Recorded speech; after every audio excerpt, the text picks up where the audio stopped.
guys, welcome back to my channel and welcome to today's little tutorial video. So this will be a short and sweet video in theory. I feel like I always say that and then it ends up being longer, but I wanted to answer a question that I receive very often, and that is how to install fonts onto your iPad. And it honestly, you guys, could not be easier. So I'm going to show you my exact process of how I download fonts onto my iPad. I will admit I have a slight addiction to fonts now. I just have a lot of fun like playing with new fonts and things like that. So what I personally use to download fonts as well as to find some fonts and things like that for my iPad is the iFont app. You can download that in the App Store, and I'm just going to open it up real quick and you'll see all of the fonts that I have downloaded onto my iPad. I've got one there that I haven't yet, and I'm going to show you guys how easy it is to download it.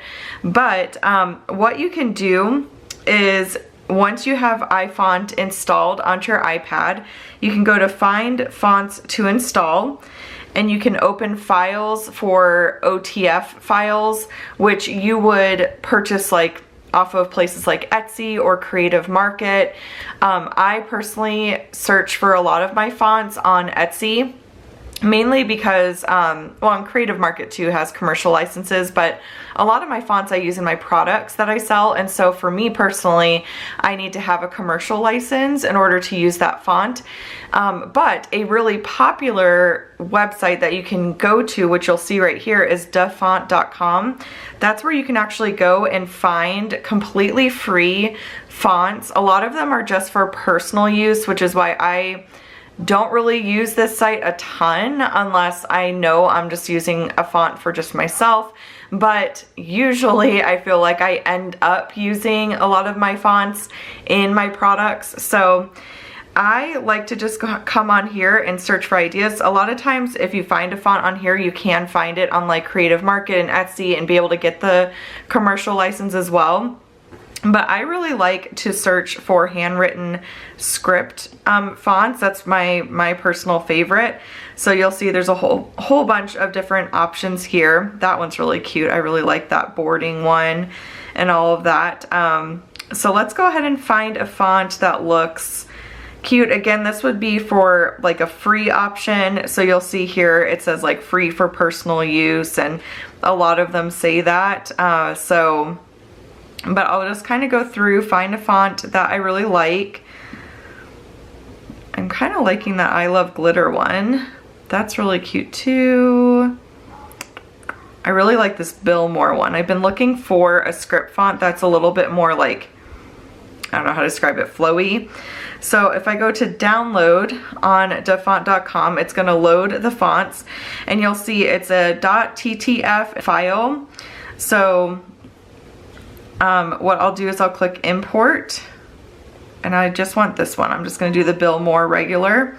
So I'm going to go import. There it is right there. So it just pops right up onto iFont, and I'm going to click install. And then a little pop-up's going to appear here. I'm going to click allow and then close. And then what you're going to want to do is go to your settings. And I have to find my settings. I like just reorganized my apps. So now you'll see there's in your settings a profile downloaded option. So you're going to go to profile downloaded, click install, enter your passcode, which obviously I'm not going to show you guys mine, and then click install again and install again. And now that is going to be on your iPad, which is really exciting. The other option, like I said, is to go onto Etsy. And I'll come on here and I'll search for like script, font, and click search. And then a ton of different options are gonna pop up here. And what you would do is you would purchase the font. If you're going to use the font in products you're gonna sell, you'll wanna make sure you have commercial rights to use that font in your products. And so you'll find, you know, one that you really like, and you'll download it from Etsy by going to your purchase history and clicking on download files, save it to your files, and then you can just pull it right into iFont. So I'll show you that option as well. So I'm going to scroll to the bottom, go to find fonts to install, open files, and I've got my 2021 fonts folder put here. So I'm going to do the master blush because I don't think I've downloaded that one yet. And I'm going to go to the OTF file and do master blush regular OTF. There's usually, like, it depends on the seller, but sometimes there's just different options. So I'm gonna go to my installer, and there, yeah, I already downloaded that one. So that one's already downloaded, but again, it's super easy. I'll show you with this one, this Cameron Sans medium. So install, allow, close, and now I can go to my settings. It'll say profile downloaded. Go to install again. Enter your passcode. Go to install, and now you're good to go. Okay, so now I've got my notes page opened up in my Deluxe Prosper Planner. So I'm gonna take my text tool and we're going to go to our fonts, and we're gonna see that we now have our new fonts here. So I've got the Billmore one right there, and let's just kind of see what that one looks like. I'm gonna increase the size of it. And I personally like to still use the keyboard. I know you can use your pencil, but I've just found the keyboard seems to be more consistent. So we love this. Oh, look how pretty that one is. I really like this one. Okay, and then I'm gonna go ahead and take my lasso and I'll resize it so you guys can see. That one's really cute. I might need to use this one in a product soon because I really love that. So we love this new font. So yeah, it just automatically pops up here, so you can use the font in GoodNotes, NoteShelf, Notability, whatever you're using for digital planning. You can use it in programs like Keynote, anything where you're going to use text. That new font will now be on your device. So it is literally so simple. I know there's other apps out there too. I'm just not super familiar with them. I think there's one called iFont, and I believe it does pretty much the same thing, but like I said, I use iFont. I have had no issues with it whatsoever. It has worked perfectly every single time. And like I said, I usually go to Etsy to find my fonts, but Duff Font is definitely a really popular place to find fonts. You can also, again, go to Creative Market.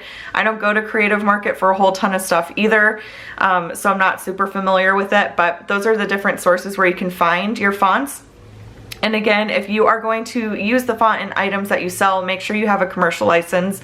Super important. But anyways, guys, like I said, short and sweet video today. I just wanted to walk you through that process because, like I said, I've gotten tons and tons of questions about how do I get fonts on my device, and I am really open about the fonts that I personally use in my products because I completely understand wanting to match your font to like the stickers you're using and things like that. So I share the fonts I use in my planners and my stickers and all of that. You can see them right over here. This is a lot of ones that I've been like playing with and using and all of that.